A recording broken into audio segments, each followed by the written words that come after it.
Hola, somos la Iglesia Cristiana Redil Norte, una comunidad de brazos abiertos, donde podrás crecer y conocer a Dios. Una iglesia de palabra y espíritu. Nuestro principal propósito es exaltar a Jesús, aprendiendo de su palabra para tener un carácter como el suyo. Ve y llama a tu familia para que juntos adoremos a Jesús. Sean todos bienvenidos. Buenos días. El Señor les continúe bendiciendo. Me alegra verles en esta hermosa mañana. ¿Usted se alegra de ver a la persona que tiene al lado suyo? ¿Atrás? ¿Adelante? ¿Se alegra de verme? Espero que sí. Espero que sí. Bien, para las personas que nos están visitando, ya sea por primera o segunda vez, decirles que estamos en la recta final de una serie que empezamos hace 2 meses. En octubre, ya por varios años en nuestra iglesia, tenemos la costumbre de dar una serie especial de doctrina que hemos titulado Iglesia Reformada, siempre reformándose. Eso como un honor, un homenaje a la reforma. Nosotros somos herederos de esa reforma de 1517. Entonces, cada año tocamos temas. El año pasado tocamos el tema de la segunda venida de Cristo. Bien exhaustivamente detallamos mucho sobre el quién, el qué, el cómo, el cuándo, el por qué, el para qué de la segunda venida de Cristo. Y quedó en continuación para este año, donde íbamos a tocar qué iba a pasar después de que Jesús viniera por segunda vez. ¿Qué pasaba después? Entonces, la serie que estamos tocando la hemos titulado El reino del Mesías, el reino de Cristo. Entonces, frente a eso hemos tocado temas. Empecé esta serie abordando, diciéndoles que la segunda venida de Cristo, cuando Él venga por segunda vez, se ha tomado 2 posiciones principales. Están los amileniales, que no creen que vaya a haber un reino terrenal aquí de Cristo en la tierra, sino que cuando Él venga va a haber un juicio general para todo mundo, y que ahí entonces viene ya la eternidad para unos, el cielo, y el infierno para otros. Bueno, hay otra posición que es la que yo defiendo, que es mi exposición y es lo que he estado defendiendo a lo largo de 2 meses, es la posición premilenial.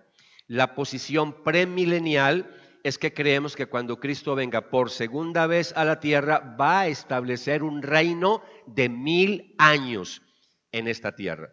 Y eso lo hemos abordado estudiando Apocalipsis capítulo 20. Si nos acompaña apenas por primera o segunda vez, en la página web de nuestra iglesia, redilnorte.org, ahí hay una pestañita y ahí dice predicaciones, y ahí hay 6 predicaciones ya subidas. Vamos a subir una 7ª de aquí a mañana con el favor de Dios, y esta pues la próxima semana ya estará subida. Entonces ahí se puede desatrasar para que entienda la temática, porque no puedo desatrasarles. Entonces la eternidad pudiéramos decir que está dividida en 2 partes. Una primera parte, 1000 años aquí en la tierra, y la segunda parte, cuando termina el milenio, arranca la eternidad. Y ahí estamos entonces estudiando el capítulo 21 de Apocalipsis. Desde el capítulo 19 de Apocalipsis, versículo 11, viene una secuencia cronológica de eventos, una secuencia cronológica. Y ahora estamos tocando, yo les regalé a ustedes un acrónimo, una palabra que ha sido como la bitácora, que ha sido como la ruta que nos está acompañando a lo largo de las conferencias, y es la palabra reino. Con cada letra les he dado una temática. Entonces, la semana pasada empezamos a tocar la N. Así que ya saben que no nos falta sino una letra para terminar, y eso lo haremos, si el Señor nos regala la vida, la próxima semana. Entonces, con la N les regalé el tema de la nueva creación. Y ese es el tema que estamos estudiando. Yo me gusta más decir nueva creación que decir solamente nuevos cielos, nueva tierra. Y me gusta más la palabra nueva creación, porque ustedes recordarán que la semana pasada yo les compartía de Apocalipsis capítulo 21, versículo 1, no está en pantalla, pero usted lo puede buscar en su Biblia, cuando yo les decía que Dios le mostró a Juan y Juan empezó a escribir y dijo, entonces vi un cielo nuevo y una tierra nueva, porque el primer cielo y la primera tierra pasaron. Es decir, dejaron de existir, pasaron. Y después dice, y el mar ya no existe. Eso lo compartí la semana pasada. Entonces, a mí me gusta más hablar de nueva creación, ¿ok? Entonces, eso es lo que vamos a abordar en el día de hoy. Hoy pretendo compartir con ustedes desde el versículo 9 hasta el versículo 27. Yo espero que si nos acompaña, que le hayan dicho que esta reunión va hoy hasta la 1 de la tarde para poder abarcar todos estos versículos. No, no. Ay, que tan malo como dice ese Renzo, sí es muy malo. No. La predicación normal, solo que no voy a profundizar demasiado, porque no hay necesidad de profundizar en algo tan claro para nosotros, con unos símbolos tan bellos, pero hay cosas que no podemos ir más allá de lo que Juan expresó. Entonces, ¿qué tal si oramos y le pedimos al Señor que nos ilumine nuestra mente para poder entender la palabra en esta mañana? Padre, una vez más oramos por tus sagradas escrituras. Oramos especialmente por esta porción del versículo 9 al versículo 27 del capítulo 21 de Apocalipsis, para que nos ayudes a entenderlo, a comprenderlo, a asimilarlo. Y permite, Señor, que podamos sacar de esta porción de tu palabra principios también para nuestra vida, y que este texto bíblico, este pasaje bíblico de hoy, Señor, nos llene de mucha esperanza, Señor, porque ese es mi propósito al predicar en esta mañana, que tus hijos y tus hijas tengan mucha esperanza de lo que viene hacia el futuro, Señor, de las promesas que tú tienes para cada uno de nosotros. De antemano, gracias por ayudarnos a entender tu preciosa palabra.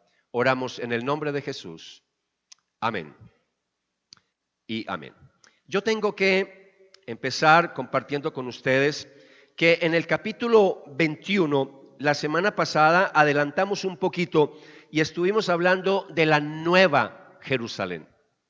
Hay nuevo cielo, hay nueva tierra, pero también hay una nueva Jerusalén. Es decir, hay cosas nuevas, totalmente nuevas. Casi que utiliza el término griego, hay algo como para estrenar. Por eso me gusta más hablar no tanto de renovación, sino de una creación totalmente nueva.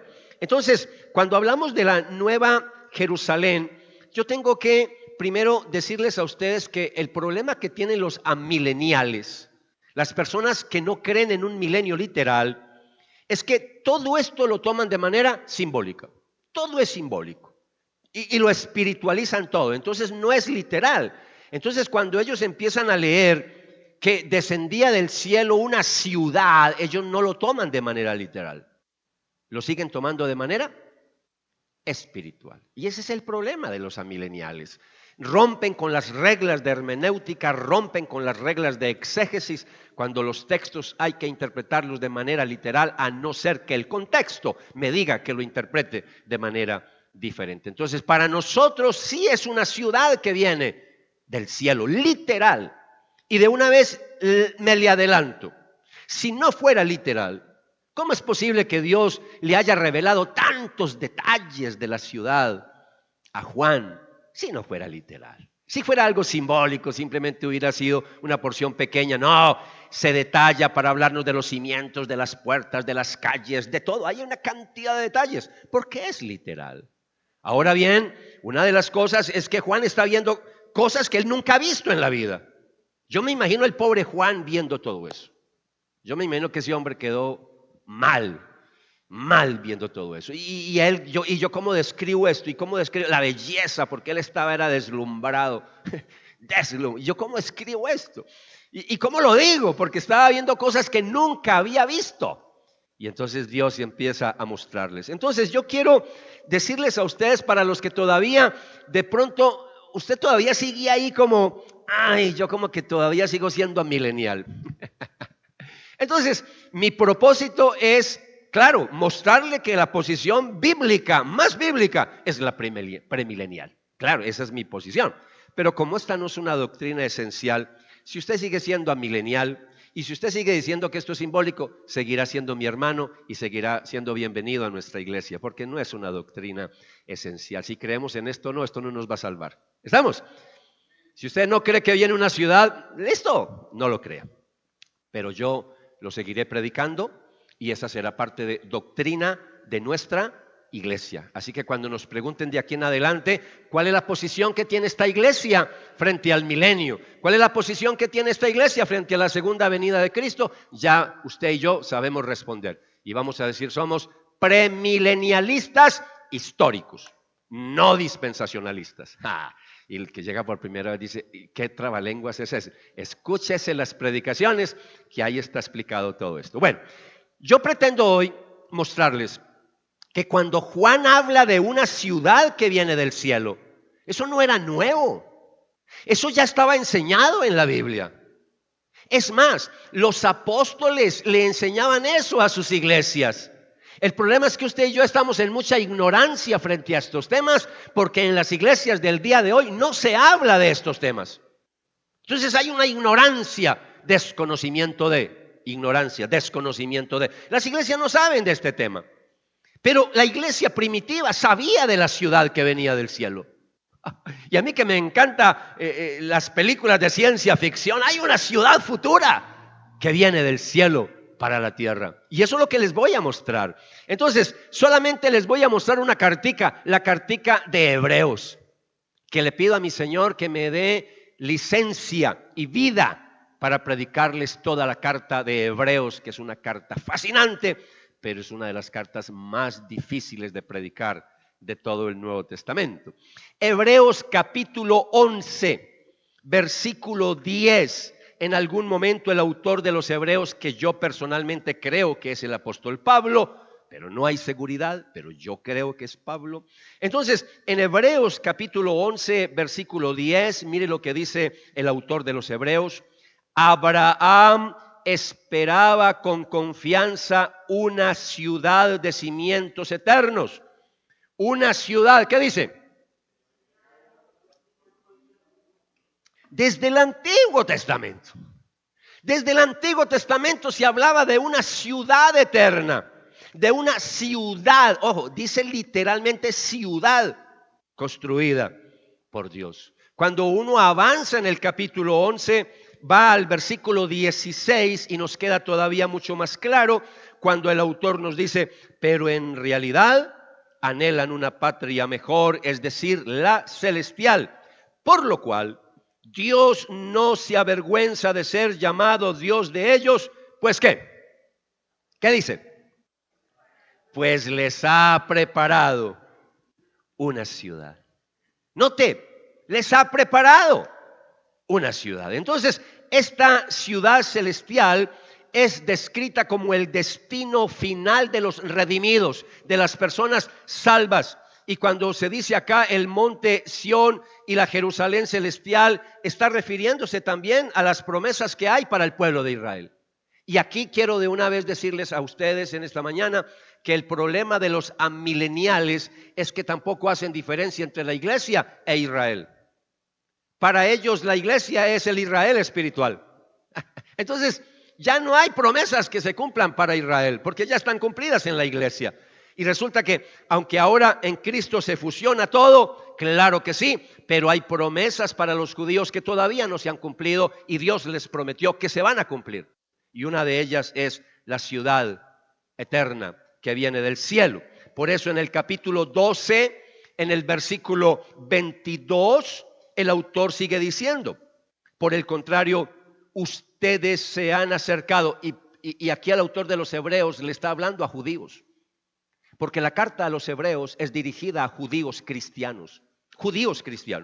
Por el contrario, ustedes se han acercado al monte Sión, a la Jerusalén celestial, la ciudad del Dios viviente. Se han acercado a millares y millares de ángeles, a una asamblea gozosa. Y finalmente, cuando uno sigue leyendo Hebreos, en el capítulo 13, en el versículo 14, se encuentra uno con un versículo que a mí me fascina. Y sobre todo cómo lo traduce la versión Dios habla hoy. Me gusta. Yo lo tengo subrayado en mi Biblia. Y dice así la palabra Hebreos 13:14.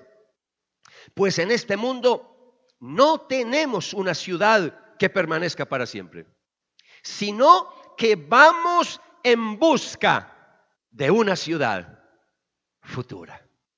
Escatología. ¿Qué es escatología? Es una palabra muy rimbombante, muy de las escuelas académicas, muy de teología. Escatología es el estudio de las cosas del fin. Escatón, escatología. Eso lo enseñan en los seminarios. ¿Qué estoy enseñando yo a ustedes en esta mañana? ¿Qué les he enseñado por 2 meses? ¿Qué les enseñé el año pasado? Escatología. Solo que yo lo estoy, como lo digo en mi lenguaje, platanizando. Es decir, aterrizando a la iglesia, no para que se enseñe esto por allá en los claustros teológicos, sino que lo enseñemos en la comunidad. Usted y yo somos los que necesitamos saber estas enseñanzas, porque nosotros somos los verdaderos teólogos. 3 amenes. Los verdaderos teólogos son los que venimos a la iglesia los fines de semana, no los que están en un escritorio llenos de intelecto, pero que no están preocupados por vivir lo que estudian. Teólogos hay muchos. Yo no estoy en contra de la teología. Si alguien cree que por lo que estoy diciendo estoy en contra, no, yo toda la vida se me cayó el pelo de tanto estudiar. Me encanta estudiar, hasta todos los días yo estudio, todos los días. Y hasta que me muera seguiré estudiando. Soy come libros, me encanta el estudio, me encanta la academia. Pero amados, estos temas son para la iglesia. Es usted y yo los que vamos en busca de esa ciudad futura. Es usted y yo los que estamos ahí buscando de Dios cada día, tratando de agradarle, tratando de adorarle, tratando de exaltarle. Por eso para mí estos temas son secundarios. Esto no nos va a salvar, pero para mí sí es muy importante que usted sepa cómo interpretar estos textos bíblicos. Entonces, para mí no hay fundamentos exegéticos serios para creer como lo hacen los amilenialistas que afirman que la Nueva Jerusalén no es un lugar físico. Los amilenialistas dicen que eso es simbólico para hablar de símbolo del cielo, pero que no es que vaya a descender ninguna ciudad futura del cielo. Y a veces se burlan de nosotros, esos premileniales. Esos literalistas a veces nos acusan de ser literalistas, ni siquiera literales, literalistas. Pero ustedes saben que de un lado y del otro tratamos de defender nuestras posiciones. Pero yo se las defiendo no con argumentos lógicos, sino con argumentos bíblicos. Bien, también es justo decir que hay premileniales que también no saben interpretar muy bien el capítulo 21 hablando de la Nueva Jerusalén, porque se confunden. A veces dicen que capítulo 21 habla de la Jerusalén del milenio y que también habla de la Jerusalén celestial. No, capítulo 21, la Nueva Jerusalén es la celestial, no es la del milenio. La del milenio ya sabemos que Cristo va a reinar en Jerusalén, va a estar ahí su reino, su trono en los 1000 años. Pero cuando hablamos del capítulo 21, entonces vi un cielo nuevo y una tierra nueva. Y después el versículo 2, y vi la ciudad santa, la nueva Jerusalén, que descendía del cielo. Esto es nuevo. Recuerde que es secuencia cronológica. Capítulo 19, capítulo 20, capítulo 21, capítulo 22. Cada visión es hacia el futuro, hacia el futuro, hacia el futuro. Entonces capítulo 21 no se va a regresar para volver a hablar de la Jerusalén del milenio. Argumentos serios para mostrarles que Apocalipsis 21, la Nueva Jerusalén, estamos hablando de la ciudad que desciende del cielo. Bien, con esta introducción un poquito larga, déjeme entonces abordar el texto de la siguiente manera. En este pasaje, lo que va a hacer Juan, el apóstol, es que nos va a describir detalles de la nueva ciudad, de esa nueva Jerusalén, de esa ciudad que viene del cielo. Y entonces lo primero que él nos va a decir es que la nueva Jerusalén es la novia y la esposa del Cordero. Y eso es nuevo para mucha gente. Y es nuevo para mucha gente porque uno siempre hemos escuchado que la novia y la esposa del Cordero, ¿quién es? La iglesia. Pero como no leemos Apocalipsis 21, como a veces la gente dice, ay no, yo no leo Apocalipsis, qué miedo, ay no, eso tan miedoso y eso tan enredado, entonces no saben. Y resulta que Apocalipsis 21 me dice que la nueva Jerusalén es la novia y la esposa del Cordero. Entonces prestémosle atención a este tema, que es bien delicado. Mire lo que dice el versículo 9. Vino uno de los 7 ángeles que tenían las 7 copas llenas de las últimas 7 plagas y habló conmigo diciendo: ven, te mostraré la novia, la esposa del Cordero. Versículo 10. Entonces me llevó en el espíritu a un monte grande y alto, y me mostró la ciudad santa, Jerusalén, que descendía del cielo de Dios, y tenía la gloria de Dios. Tenía la gloria de Dios, la Shekinah de Dios, la gloria brillante de Dios. No se nos dice quién es el ángel, no dice con nombre propio, pero sí lo identifica como uno de los 7 ángeles que van a derramar las últimas 7 plagas sobre la tierra cuando hablemos de la gran tribulación. Entonces es un ángel, por supuesto, especial. Y algo que nos está mostrando acá el texto es que el ángel se la presenta como la novia y la esposa del Cordero. Entonces, para que no se me vayan a confundir, creemos las dos cosas. La iglesia es la novia, la iglesia es la esposa, pero la Nueva Jerusalén también es la novia, también es la esposa. Siempre tenemos que hacer la diferencia entre Israel y la iglesia, pero en Cristo se hace un solo pueblo. Entonces, en esa ciudad van a estar todos los redimidos. Todos, de toda la historia de la humanidad, los santos del Antiguo Testamento, los del Nuevo Testamento y aún los del milenio. Los salvos del milenio que entren a la eternidad van a estar también en la Nueva Jerusalén, en la santa ciudad, en la Nueva Jerusalén. Entonces, esa ciudad al descender del cielo, entonces ya nos está diciendo que la procedencia no es de la tierra, es algo totalmente nuevo. Y la santidad también me está mostrando que al descender del cielo hay una santidad especial, es una ciudad apartada, especial, donde mora la gloria de Dios. Estamos hablando de algo perfecto, de algo majestuoso, de algo que nunca en la vida nosotros ni siquiera no lo imaginamos. Si sabemos algo es porque Dios se lo reveló y se lo mostró al apóstol Juan. Entonces él nos presenta a la Nueva Jerusalén como la esposa del Cordero. Nos dice que procede de Dios, nos dice que posee la gloria de Dios, pero ahora nos va a dar otros detalles. Nos va a describir la Nueva Jerusalén. Y en esa descripción de la Nueva Jerusalén, quiero que me acompañen al versículo 11.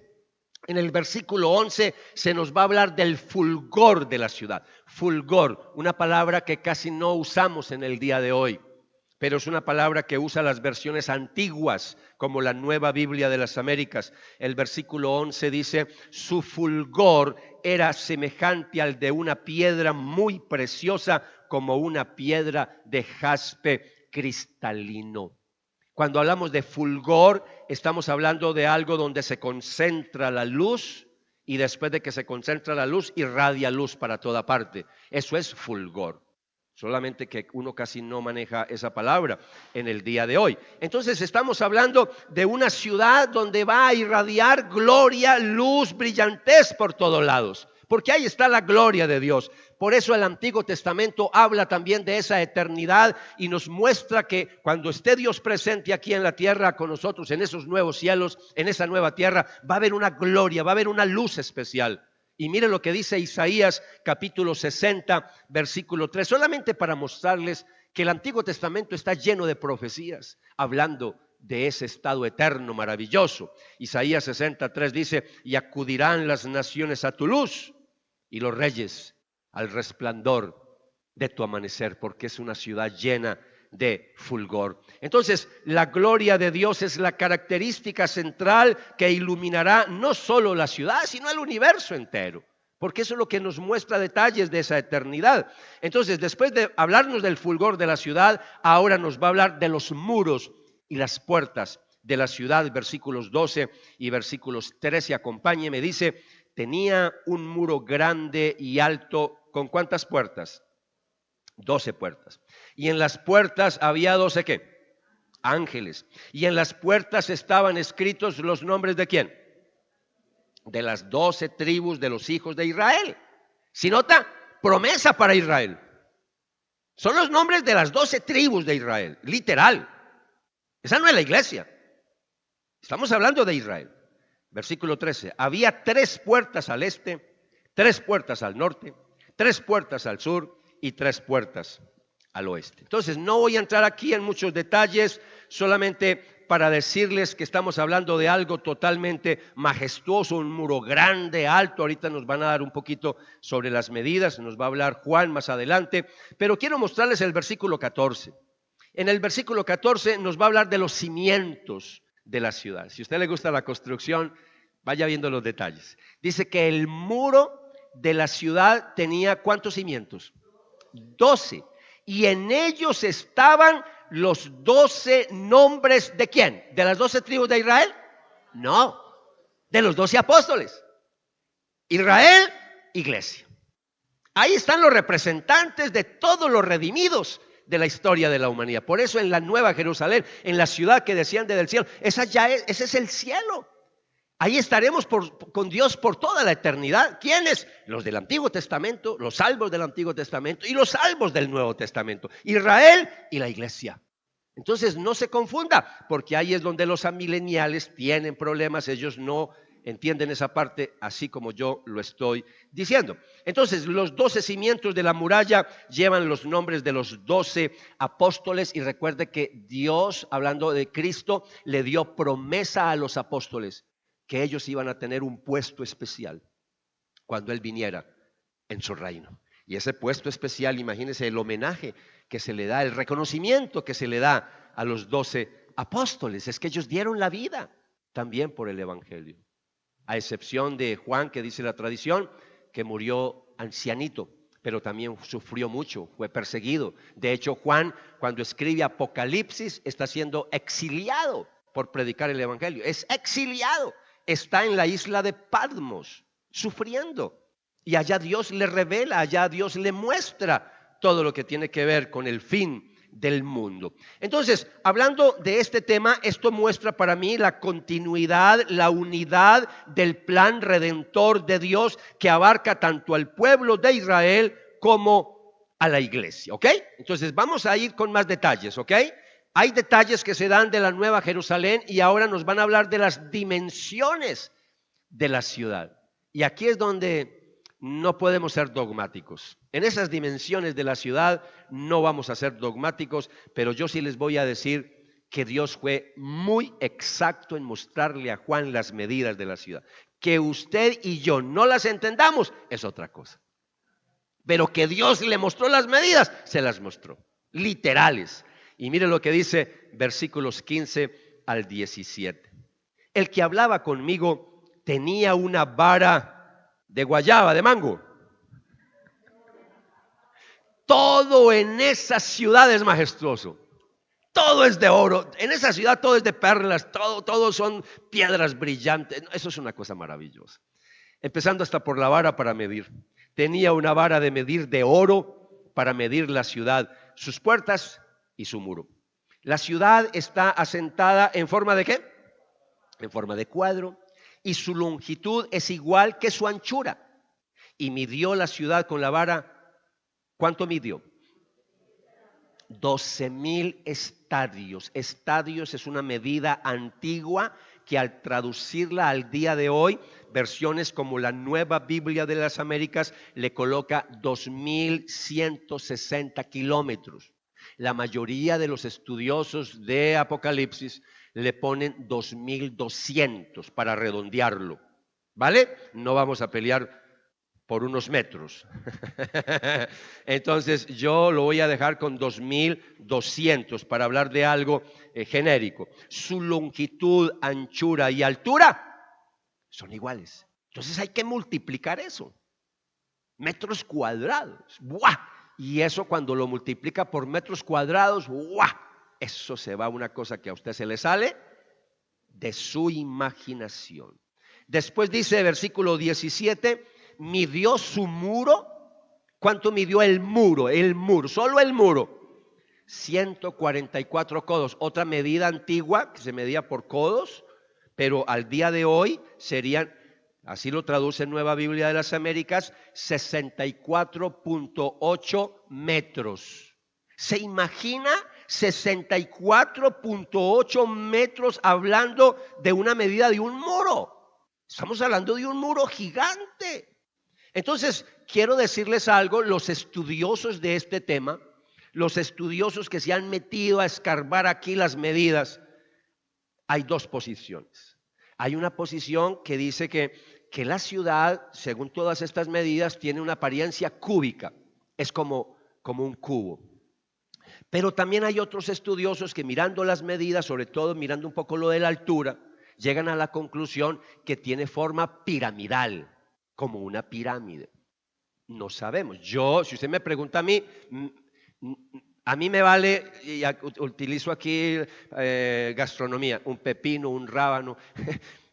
Si es pirámide, si es cubo, ¿yo qué voy a saber? Para mí lo más importante es que es una ciudad literal que viene para la tierra. Y aquí están las medidas. Que nosotros no sepamos interpretarlas es otra cosa. Y claro, hay una distancia que nos separa, más de 2 milenios. No sabemos realmente bien la medida exacta.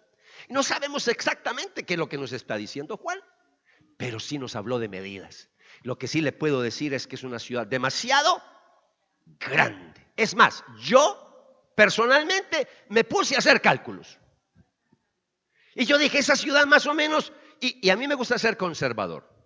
Cuando digo conservador es que yo en mis medidas soy muy conservador, en números. Algunos dicen que salieron como 3 millones de Egipto de Moisés. Yo digo, no, un poquito más de 1 millón. O sea, yo trato de ser muy conservador en mis cifras. Entonces algunos dicen, no, esa es una ciudad que pasa de yo no sé cuántos millones de kilómetros. Entonces yo voy a ser muy conservador con las medidas más conservadoras de la ciudad y me puse a compararla con la ciudad de Nueva York, con Londres, es decir, con ciudades principales en el mundo. ¡No!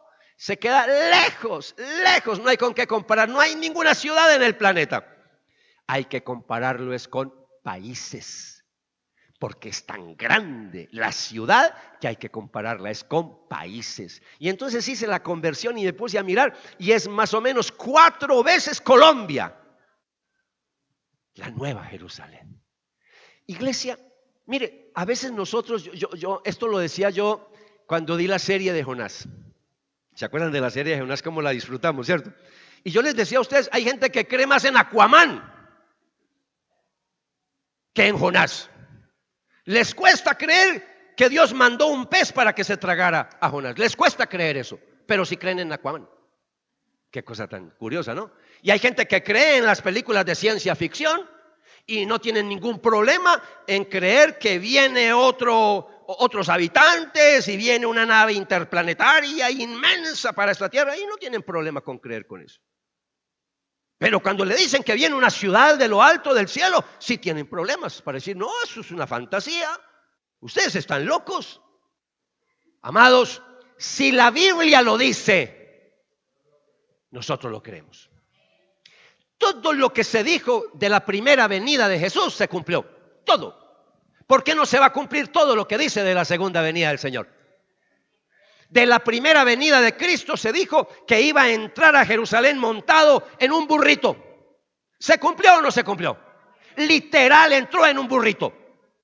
La segunda venida dice que va a entrar en caballo blanco y viene del cielo, como una especie de Pegaso.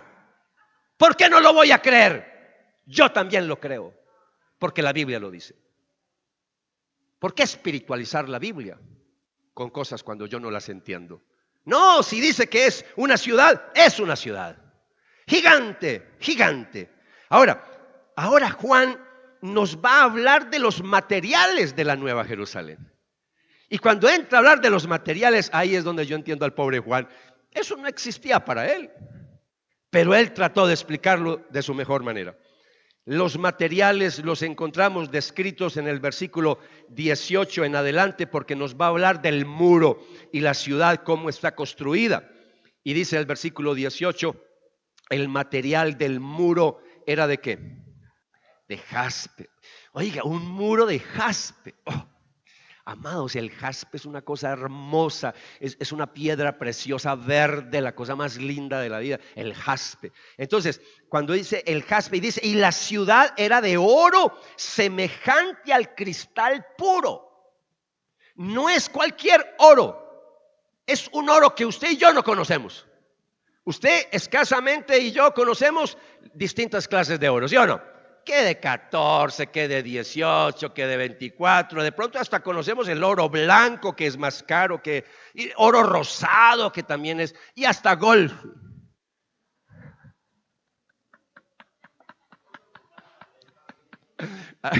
Mira la cadenita que tiene, de qué es. No, esta iglesia no usa sino 24 quilates, 24. Y entonces este oro es diferente porque es un oro, dice, semejante al cristal puro. Eso no existe para nosotros. Esto es otra cosa, iglesia. Esto es otra cosa.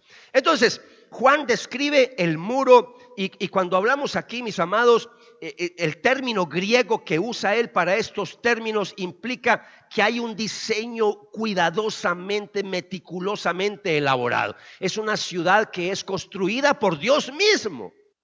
Si uno queda extasiado mirando las cosas de la naturaleza, si uno queda extasiado mirando las flores, mirando los pájaros, si uno queda extasiado mirando los colores de los corales en el mar, si uno queda extasiado con todo eso, se imagina esta ciudad que es construida por Dios mismo. Entonces, ahí es donde Juan nos va a mostrar también los cimientos de la ciudad, hablando de los materiales, y los versículos 19 y 20 dicen: los cimientos del muro de la ciudad estaban adornados de toda clase de piedras preciosas. Vaya viendo las piedras preciosas. Si hay piedras ahí que usted no tiene, y si hay piedras de las que vamos a mencionar que usted no sabe qué es, está en Google. Busque la piedra allá y verá que le va a mostrar de qué color es y todo lo demás. Pero yo no voy a entrar en detalles, solamente voy a leer. Y dice la palabra: los cimientos del muro de la ciudad estaban adornados con toda clase de piedras preciosas. El primer cimiento, recuerda que son 12. El primer cimiento, ¿de qué? Jaspe. El segundo, zafiro. El tercero, ágata. El cuarto, esmeralda, una de mis piedras preferidas si algún día me quiere dar un regalo. El cuarto, esmeralda. Versículo 20. El quinto, sardónice. El sexto, sardio. El séptimo, crisólito. El octavo, berilo. El noveno, topacio. El décimo, crisopraso. El undécimo, jacinto. Y el duodécimo, amatista. ¡Wow! ¿Se imagina, iglesia, un muro? La ciudad está adornada con piedras preciosas, están incrustadas en su cimiento. No, eso es una cosa que se sale de nuestra imaginación. Para que usted más o menos entienda un poquito que Dios es un Dios, el Dios que nosotros tenemos es un Dios de variedad. Usted sabe que Dios no es blanco y negro. Él no hace todo en grises. Dios es de colores, olores y sabores. Y si no, mire la variedad, mire la persona que está al lado suyo, mire la variedad, mire lo diferente que es. Aquí hay negros, blancos, amarillos, rosados, manchados, pecosos. Variedad, aquí hay variedad, ¿sí o no? Aquí hay variedad. Entonces, mire la variedad del Señor en estas piedras. Colores, está el azul, está el verde, está el rojo, está el amarillo. Cuando hablamos de los azules, están ahí los zafiros, los verdes están ahí los jaspes, los rojos están ahí el ónice, los amarillos está el crisólito, bueno, y hay muchos colores. Es decir, el arco iris se queda cortico frente a todos los colores que hay acá. Tengo que seguir avanzando, iglesia, no me puedo quedar ahí. Pero esto nos está recordando que nos espera en la eternidad una gloria y una belleza impresionante. Mire lo que nos va a hablar ahora Juan de los materiales de las puertas y la calle de la ciudad. Versículo 21. En el versículo 21 dice: las 12 puertas eran 12 ¿qué? Perlas. ¡Wow! ¿Usted se imagina el tamaño de esas perlas? Uno no está acostumbrado sino a las perlitas de los collares, ¿sí o no? De las perlas, los collarcitos y de pronto perlas por ahí que de pronto las compramos en el hueco. Pero piedras finas, las perlas es de las piedras más costosas que hay en el mundo. Y si hablamos de perlas negras, ni hablar, el costo es estrambótico. Entonces, mire lo que dice acá. Nos está diciendo que Juan nos está hablando de 12 puertas, ya no lo ha dicho, ¿cierto? En el versículo 21 lo está diciendo ahora con más detalles, pero en el versículo 12 y 13 él menciona que la ciudad tiene 12 puertas, solo que ahora nos va a decir de qué material en este versículo 21. Y dice que cada puerta está hecha de una sola perla gigantesca.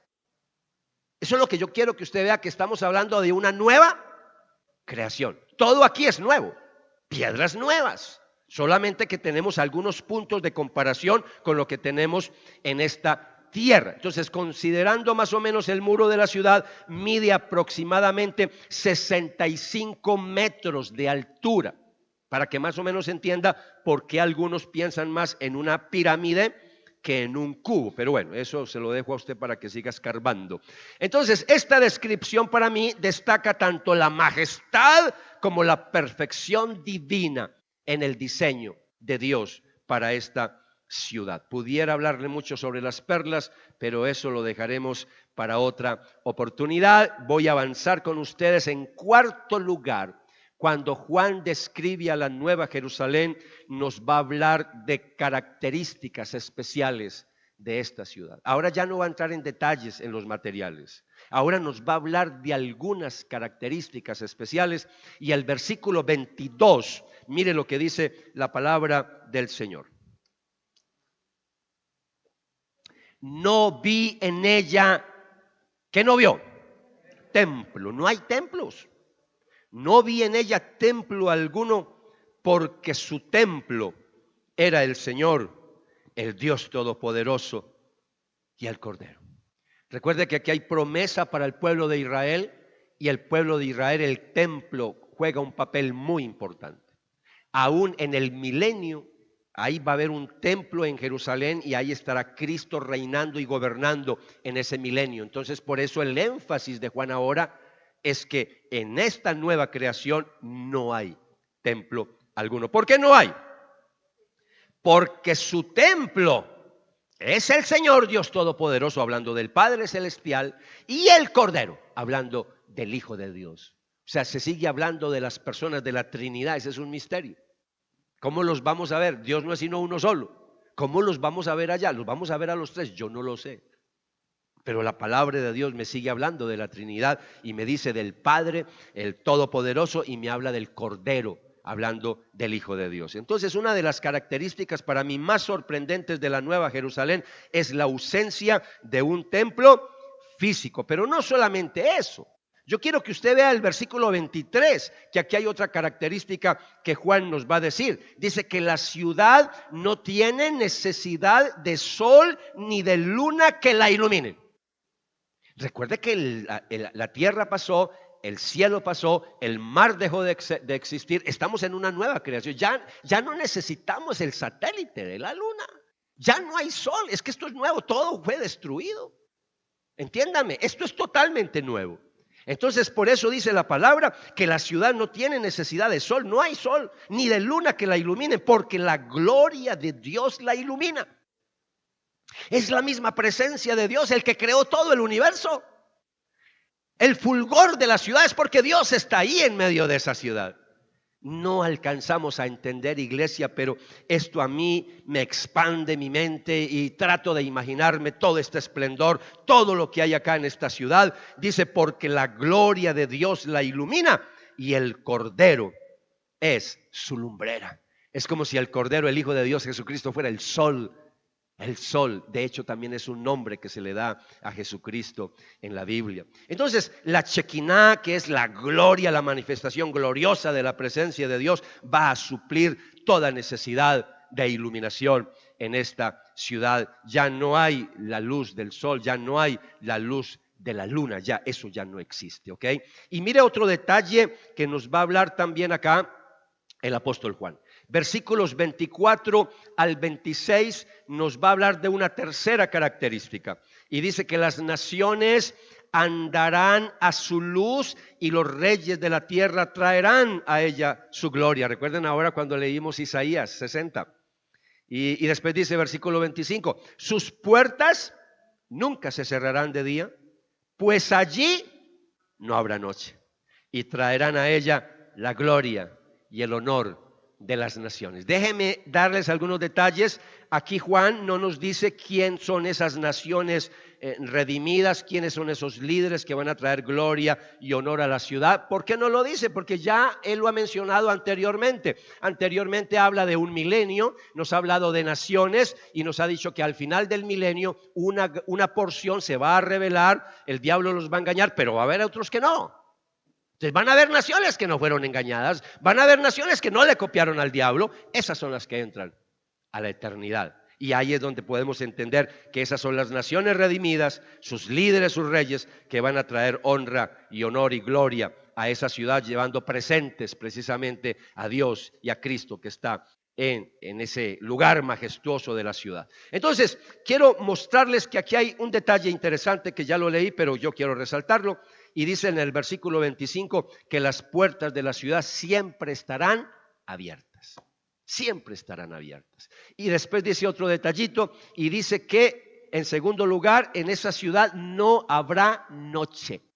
Allá siempre será de día. Usted y yo no entendemos mucho esto, pero hay lugares en este planeta que hay lugares donde por meses no se ve la noche. ¿Por qué? Porque siempre es de día. O al revés. Entonces, esto es para que más o menos ustedes entiendan que estamos hablando de algo muy sorprendente. Y ahora Juan va a terminar este capítulo hablándonos de una característica más que yo quiero que le presten mucha atención, y es el versículo 27. Así que los amigos que nos visitan, no nos vamos a ir hasta la 1 de la tarde. Ya llegué al 27. Ya llegué al versículo 27, que es el último. Versículo 27. Jamás entrará en ella nada inmundo, ni el que practica abominación y mentira, sino solo aquellos cuyos nombres están escritos en el libro de la vida del Cordero. Entonces, ¿qué está diciendo Juan? Resalta la santidad absoluta de la Nueva Jerusalén. No habrá lugar para nada impuro o abominable. Ahora, esta declaración no implica que habrá inconversos no creyentes alrededor. No. Eso no es lo que está diciendo. Ya los creyentes, aquí no hay lugar sino para creyentes. Simplemente que esta carta la va a leer las 7 iglesias de Apocalipsis del Asia Menor. La van a leer creyentes, cristianos del primer siglo. Y ellos necesitan entender que en esa ciudad no entra nada impuro. Que los únicos que entran a la ciudad serán los que están en el libro de la vida. Por eso usted tiene que asegurarse que su nombre está en el libro de la vida. ¿Cuántos de ustedes están registrados en el libro de la vida? Ay, yo no abrí los ojos porque no quise abrir los ojos. Pero yo con lo que escuché se me quedó uno como por fuera.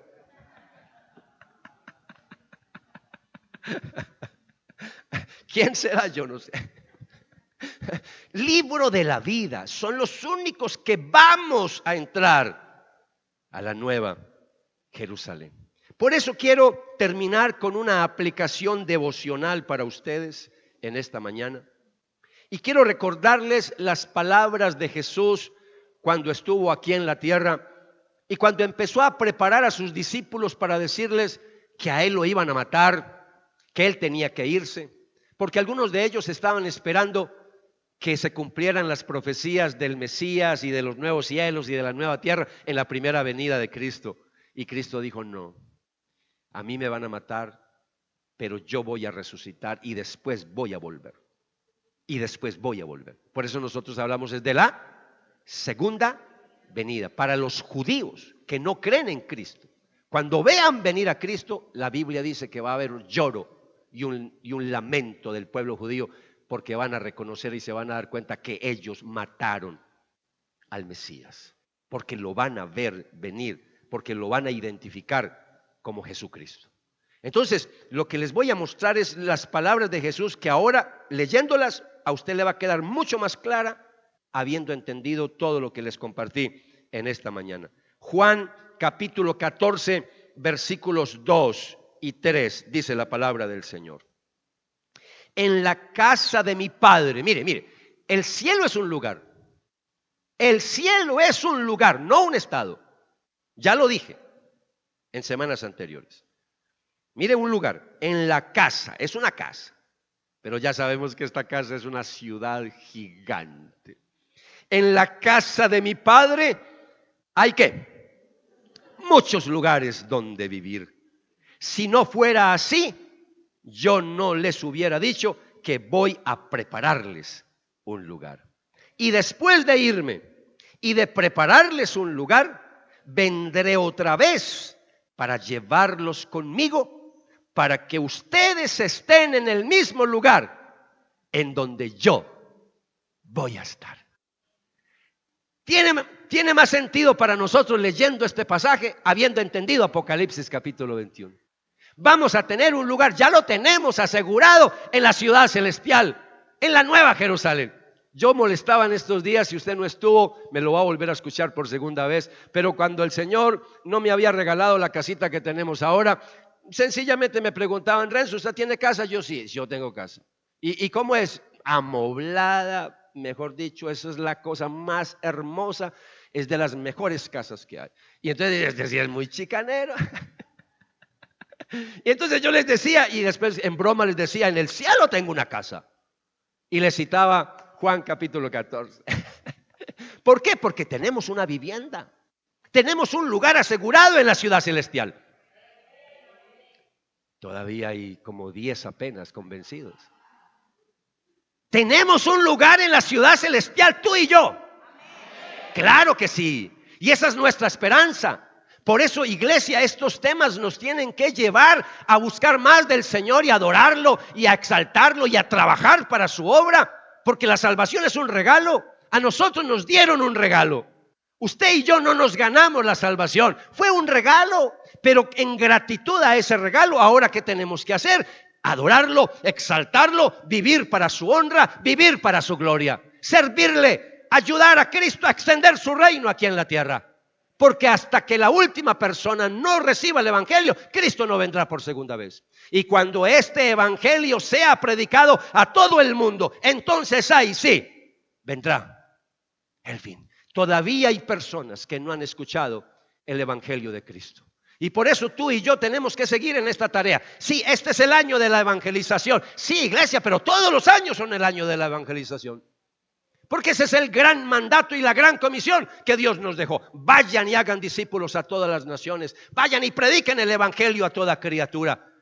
Iglesia, eso es lo que tú y yo debemos de hacer. Sí, muy rico que sí, ya estamos emocionados porque nuestros nombres están escritos en el libro de la vida. Estamos emocionados porque tenemos un lugar en la ciudad celestial. Pero ¿qué de nuestra familia? ¿Qué de nuestros vecinos? ¿Qué de nuestros amigos? ¿Qué de esa personita que la llevo en mi corazón y todavía no le ha entregado la vida al Señor? Si el Señor llega ahora, esa persona se va a quedar por toda la eternidad por fuera. Y ya saben ustedes y yo a dónde va a ir a parar esa persona. Por eso tenemos que orar para que esas personitas conozcan del Señor. Iglesia, la iglesia primitiva la tenía muy clara frente a esa ciudad. La iglesia primitiva la tenía muy clara que nosotros no somos ciudadanos de esta tierra, que nuestra ciudadanía pertenece ¿a dónde? A la ciudad celestial de Dios. Por eso nuestra ciudadanía está ¿en dónde?